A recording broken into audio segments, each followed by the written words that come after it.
Hello and welcome to the channel. In today's video, I'm going to be making some jelly. And for the very first time, I'm going to be using Pomonas Pectin. And if you'd like some information on Pomonas Pectin and you'd like to see the kind of jelly I make, stay tuned.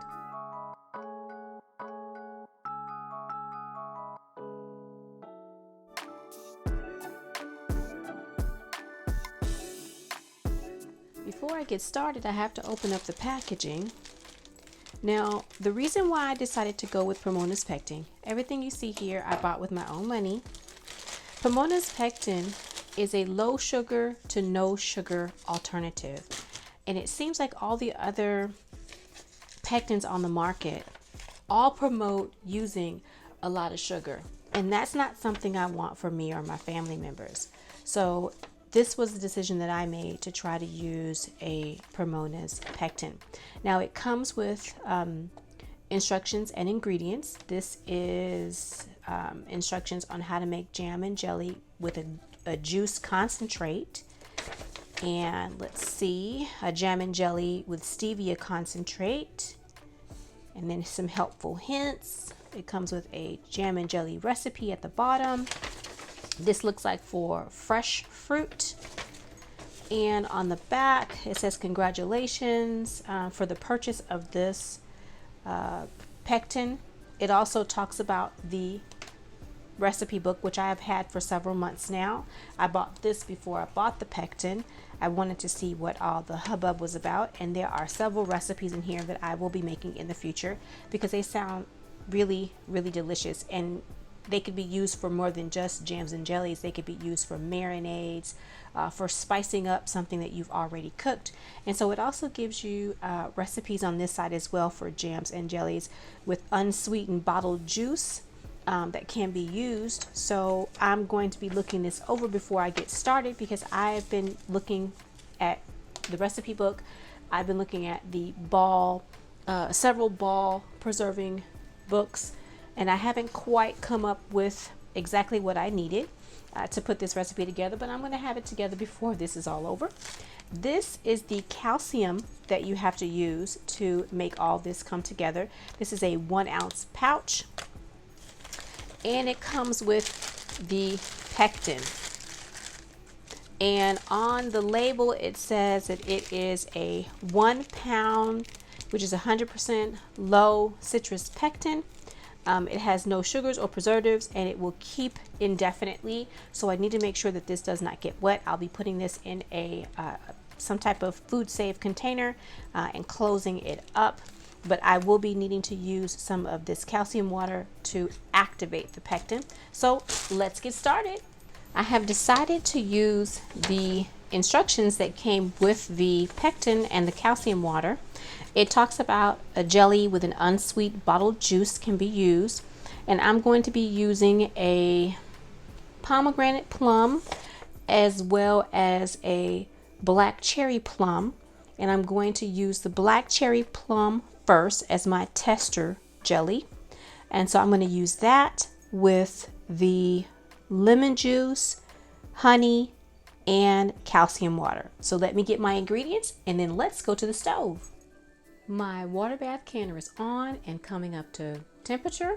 I'm going to place my jars in it and let those get warm, and then I'm going to go over to the other stock pot. I'm going to add 4 cups of juice, so let's get started. It's time to turn on the stove and get started. The recipe calls for 4 cups of juice. I'm going to be using a black cherry plum juice today, and this is 4 cups. I'm going to place it in the stock pot.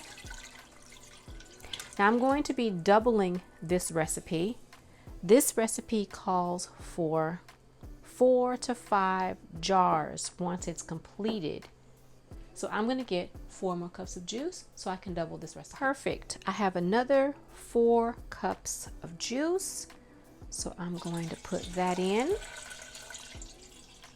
You're also supposed to put the calcium water in with your juice. So let me get my calcium water. The recipe calls for 4 teaspoons of calcium water that's already been mixed up. So I'm going to open up my jar and add my 4 teaspoons of calcium water.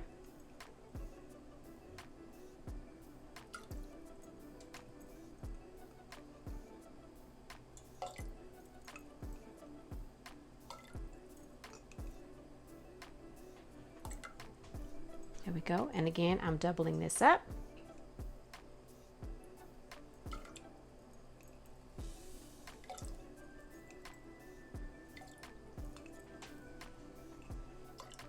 All right, we are cooking with Crisco now, baby. So now it's time to stir it up. It's time to add the lemon juice. And I'm going to put the instructions and the ingredients in the description box below. But I'm going to put that for a single batch. So lemon juice goes into the juice. You're supposed to stir well your lemon juice and your calcium water. You want to make sure that you continuously stir your juice. You don't want anything to stick to the bottom. And once this comes to a boil, then I will add my sugar and pectin mix together. So now we wait. The instructions say to bring your juice to a full boil, and as you can see, it is boiling. So it is time to add the sugar and pectin mixture. I'm going to add my sweetener and pectin. Since I'm doing a double batch, I have more than just this cup right here. I'm going to add the second one as well. I'm hoping I mix that up well because I'm starting to worry. Oh no. It's not supposed to do that. It's supposed to stir it vigorously. This might end up poorly. My goodness. Once I poured my pectin sugar mixture into my jam, it clumped up, and it's not supposed to do that, but you know what, sometimes mistakes are made. So what I did was I took my handheld stick blender and I blended those clumps down. It does have some foam. If you don't like the foam, you can skim it off.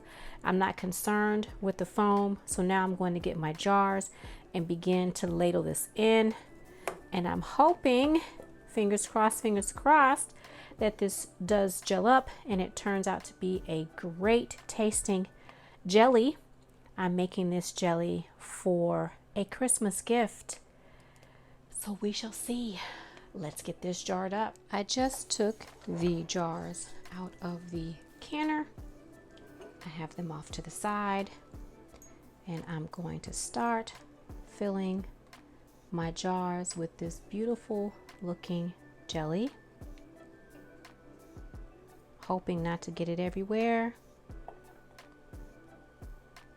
It is beginning to thicken a little bit, it does seem.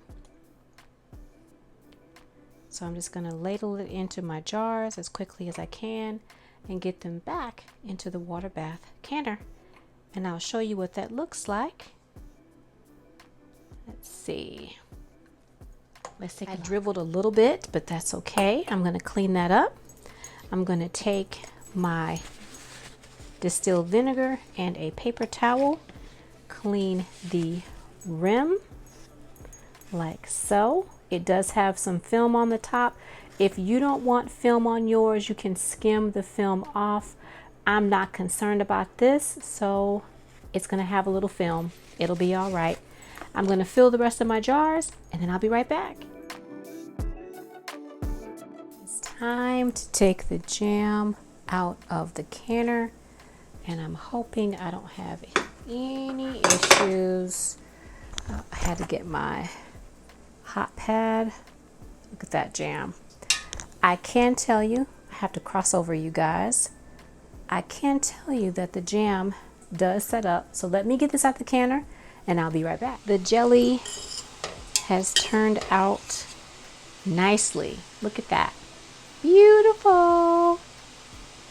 I'm going to taste a little bit. Look at that. Look at that. It's just sticking on the spoon. Can you see that? Ooh, that's beautiful. This is my first time making jelly. That's amazing. I don't want to eat all that. I'm just gonna taste it. Oh, that's nice. Oh, wow. That's really nice. I'm glad I made that. Here is my black cherry plum jelly. First time making black cherry plum jelly. I'm hoping it's going to seal and do well. I'm looking at the 2 Tatler lids and they look a little sketch to me. I can see some action, some movement. It looks like it might be the water on the top.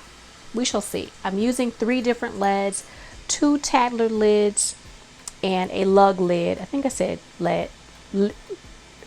I can't talk, y'all. I'm using 3 different types of lids, a lug lid and 2 Tatler lids, and then the regular button top, just to see how they work in the kitchen. I'm hoping that this turns out well. It tastes really good. And so I have 7 4-ounce jelly jars of black cherry plum, and you can probably hear it. The canner is still ripping and whirring. I have some more jelly in the canner, and this is going to be it for me tonight. I hope you all enjoyed this video. If you did, give me a thumbs up, leave me a comment, share my video. I greatly appreciate all who watch, subscribed and unsubscribed, and I hope you come back every week by turning that notification bell on, because I post videos twice a week. So I hope to see you either in the kitchen or in the garden real soon. Bye for now.